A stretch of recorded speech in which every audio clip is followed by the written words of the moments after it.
Victoria, and welcome back to Imagine After Hours. So tonight we're going to be talking to Bruce Saunders of Movie Monday to get the scoop on a few of his favorite movie recommendations.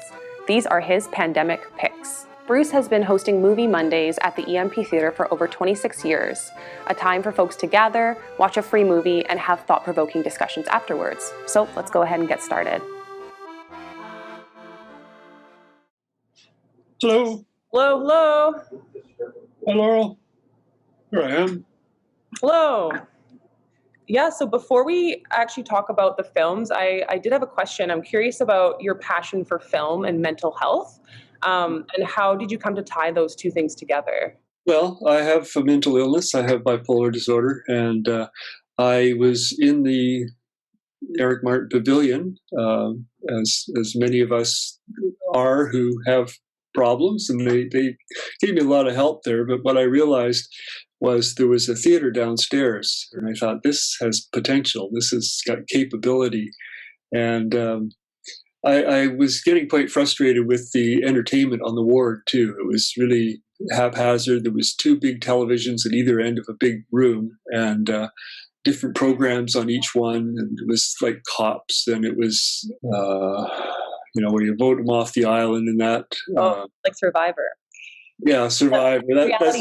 Reality TV, all that kind of stuff that I consider kind of junk. I wouldn't watch it, and here I was trying to get my head together in a psych ward with all this cacophony of different sounds and badly chosen entertainment. So I thought, well, we could show films in that theater downstairs, and the whole ward could come down and watch something good. It didn't quite work out that way because not everybody's free to just come down and enjoy themselves at a movie. People are waiting to see their doctor, see their family member, whatever that's coming in to visit, or they're just feeling really bad. So yeah, I gradually kind of opened it up and invited more people from the community to come and enjoy films with us, not just have it for patients alone, or people from my support group. But the whole idea was to put up entertainment for people to enjoy that they may not be able to afford entertainment otherwise. It was by donation, and it's been quite something to have a chance to have a different identity than just I was a landscape maintenance gardener, and I was just plugging away at that, and I had mental health issues, and to suddenly have this new identity as a Movie Monday guy, picking films and presenting them and talking about them with an audience, it's been really special. Great. So why don't we dive into your pandemic picks list? The first one that you suggested to me is one of your all-time favorites, Infinitely Bipolar Bear. It's actually Infinitely Polar Bear. The kids just picked up that part, Polar Bear, and it's a film about a guy who has bipolar disorder, and how his family interacts with him and with the challenges that it creates in their family. And I love it because it's such an entertaining film. It's really enjoyable, but it's very, very true to the situation, the condition that a lot of families deal with. Dad can be really sparky at sometimes and really flat other times and get into all kinds of trouble. He was fairly harmless, and Mark Ruffalo plays the lead role, and he's quite creative, and he keeps it fairly light and comical, except he has challenges that the family has to cope with. And then My Octopus Teacher, I actually rewatched that one just today, and I totally enjoyed it again. It's about a man down in South Africa who grew up by the sea, and he gets into a stressed point in his life where he's just overworked, and he goes swimming and finds this little octopus. He gets involved with this octopus to an amazing degree, where it's they're kind of friends. They go looking for each other. Yeah. That one really caught my eye, just how visually stunning it was, like the scenes of the ocean and the waves crashing, and then diving right under the ocean and actually feeling like you're right there. It's a very soothing film to watch, and if you're kind of wound up or something, this would be the one to sort of settle you down and make you feel kind of warm and cozy about a little animal. Okay, and then we also had the Strictly Ballroom? Ballroom. Yes. Yeah. Yeah, Strictly Ballroom is it's an Australian film about ballroom dancing, and it's a comedy. It's about not being strictly ballroom, not dancing the exactly strictly ballroom dancing steps, and how that can get you into trouble.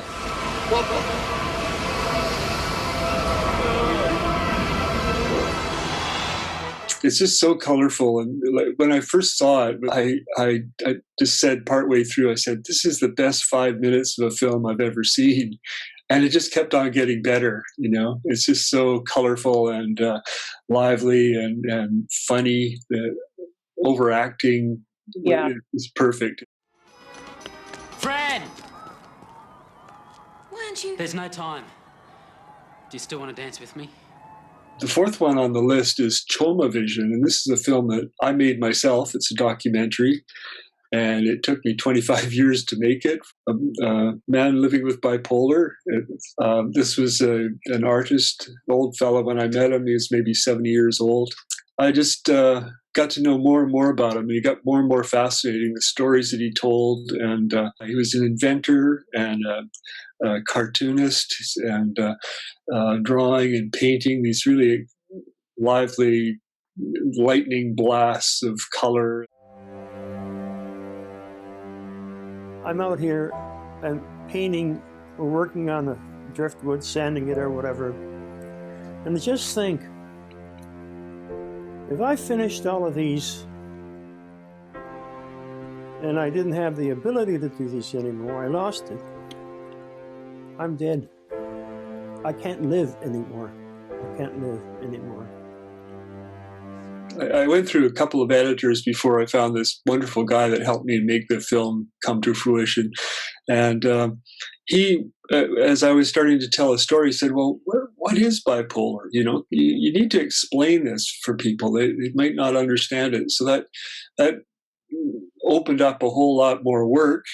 It was a whole lot more complex to try and tell a story, and my story got mixed in there. And one of my people that I really am impressed with is a bipolar professor of psychiatry at Johns Hopkins University, Kay Redfield Jameson. She's put out several really interesting books. And so I worked her story in as best I could with my own story, with Bob's story, without going too far from it. And yeah, I've had some interesting feedback, but it didn't make any film festivals or anything. So I'm really keen to promote it wherever I can.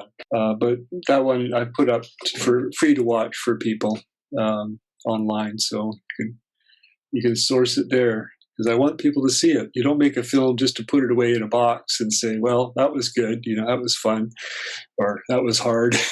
In this case, yeah. It's an ode to my old friend Bob Choma.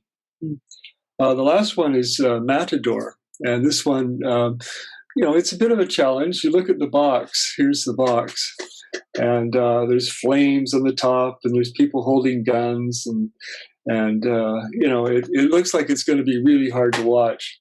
But it's not my normal thing to watch. But my kids introduced me to this film, and it's a buddy movie. It's about two very different people getting together in a little town down in Mexico in a bar, and one of them's a hitman, and the other guy's just an everyman kind of. He's down there trying to sell a project to people down in Mexico, and this guy is a difficult character. Pierce Brosnan is the hitman. It's on again, off again. You never know where the film's going, and it's one of my favorites. It's one of those nearly perfect films, I think.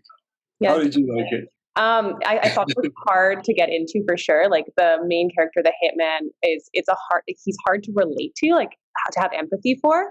When you see him like murdering people in cold blood. So I was like, okay. But as the storyline goes and this sort of unlikely friendship emerges, his real human side comes out. So it was interesting in that perspective to kind of see his character transform. I like films that sort of surprise me and go around. Every time you go around a corner, you're not sure what you're going to find. It's not predictable. And this one certainly isn't predictable. So you recently pulled the plug on Movie Monday, but you are still continually updating your website. So where can folks find, more recommendations from you? Yeah, well, there's a big list, an ever-growing list on my website, moviemonday.ca. So just go to that website, and from the top down to the bottom is Chomavision, and there's a whole bunch of maybe 40 or 50 films that I've found. Now people can find ongoing recommendations on the website and continue to enjoy your films from home. That's right. I can't help but be prescribing films, even though I don't have a venue anymore. Yeah. Wonderful. Okay. Well, thank you so much for your time. Oh, thanks for asking. Appreciate it. All right. So thanks again to Bruce Saunders for the interview tonight. And thanks again to all of you out there watching this episode. We'll see you again very soon.